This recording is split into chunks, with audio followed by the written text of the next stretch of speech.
Bonjour à tous. Aujourd'hui, nous allons explorer ensemble la société anonyme, une forme juridique qui joue un rôle clé dans le paysage entrepreneurial français. Bien qu'elle soit minoritaire, elle est particulièrement prisée par les très grandes entreprises, notamment celles qui souhaitent s'introduire en bourse, puisque seule la société anonyme, la société en commandite par action et la société européenne peuvent faire offre publique de titres financiers. Son origine remonte à la loi de 1867, avant d'être remplacée un siècle plus tard par la loi du 24 juillet 1966, qui en fixe aujourd'hui les principales règles. Elle se distingue par deux modèles d'organisation, le modèle classique, moniste, où un conseil d'administration supervise la gestion sous la direction d'un président et d'un directeur général qui peuvent être la même personne, et le modèle moderne, dualiste, reposant sur un directoire sous le contrôle d'un conseil de surveillance. Sa création repose sur des conditions précises, à commencer par celles qui concernent les actionnaires.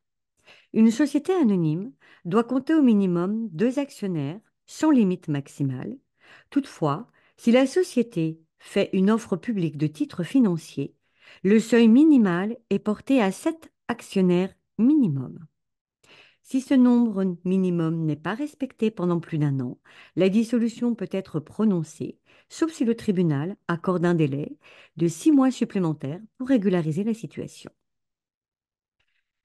Concernant la qualité des actionnaires, il faut avoir seulement la capacité civile, ce qui permet à un mineur, émancipé ou non, d'être actionnaire, ainsi que les majeurs protégés par l'intermédiaire de leurs représentants, sont également autorisés, les époux, tout comme les étrangers hors Union européenne ou convention de réciprocité, ainsi que les personnes frappées d'incompatibilité ou de déchéance due à une faillite ou à une peine d'emprisonnement. Le capital minimum d'une société anonyme est fixé à 37 000 euros, divisé en actions. Ce capital ne peut pas être variable, sauf sous certaines exceptions, comme les coopératives sous forme de société anonyme ou de SICAV, c'est-à-dire société d'investissement à capital variable. Il n'est pas obligatoire d'indiquer la valeur nominale des actions dans les statuts. Concernant les apports en nature, ils doivent obligatoirement être évalués par un commissaire aux apports. Celui-ci est soit désigné à l'unanimité des actionnaires fondateurs, soit nommé par le tribunal sur demande d'un actionnaire.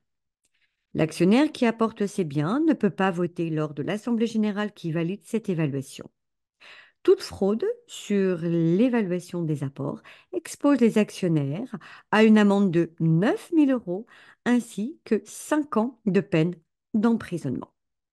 En contrepartie des apports en nature, des actions d'apport sont octroyées et doivent intégralement être libérées dès leur création.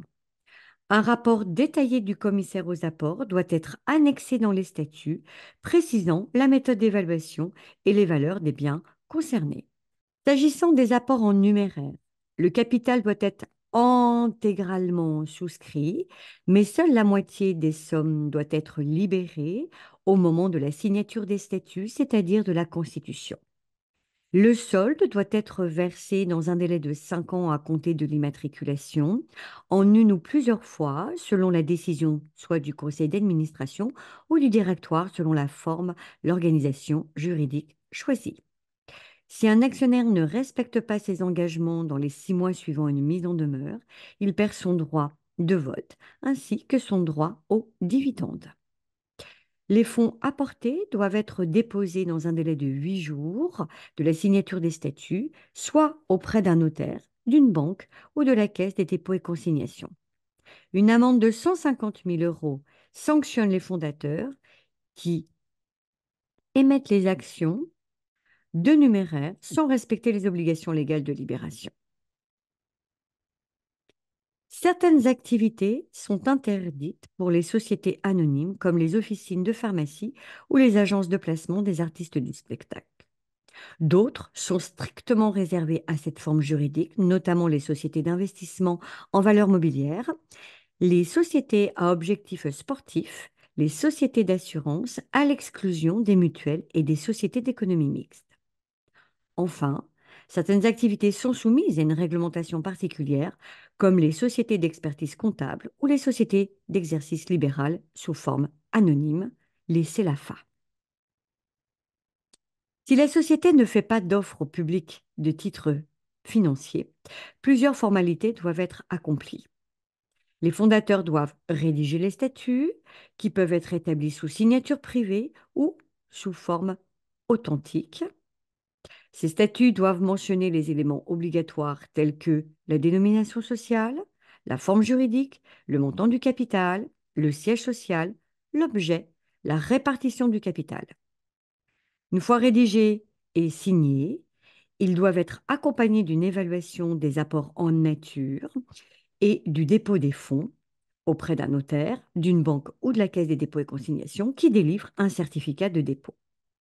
La publication au journal d'annonces légales, il conviendra ensuite d'effectuer les formalités de publicité qui consistent avec une insertion dans un support habilité aux annonces légales, une demande d'immatriculation au RCS RNE, ainsi qu'une insertion au BODAC à la diligence du greffier. Dans le cadre d'une société anonyme avec offre au public de titres financiers, des étapes supplémentaires sont requises. Les fondateurs doivent publier une notice dans un bulletin des annonces légales et obligatoires, soumettre un prospectus à l'autorité des marchés financiers. Une assemblée générale constitutive doit être organisée avec convocation des souscripteurs et respecter les règles de quorum et de majorité. Cette assemblée a pour rôle majeur d'adopter définitivement les statuts, de nommer les organes de gestion et de direction, d'assurer l'enregistrement et la publicité légale nécessaire à l'immatriculation de la société. Une société anonyme ne peut pas être annulée pour un simple vice de forme. Toutefois, une nullité peut être prononcée en cas d'absence de consentement d'un ou plusieurs fondateurs avérés, ou bien si l'objet social est illicite ou inexistant, ou tous les fondateurs sont atteints d'incapacité juridique. La responsabilité civile des dirigeants peut être engagée si l'annulation de la société cause un préjudice aux actionnaires ou même aux tiers. Des sanctions pénales sont également prévues. Toute émission prématurée de valeur mobilière entraîne une amende de 150 000 euros. De même, la négociation d'actions non conformes est passible d'une sanction identique. Par ailleurs, toute déclaration mensongère lors de la souscription des titres expose les responsables à des sanctions pénales. Ainsi, la société anonyme constitue une structure exigeante mais sécurisée, encadrée par un cadre juridique strict.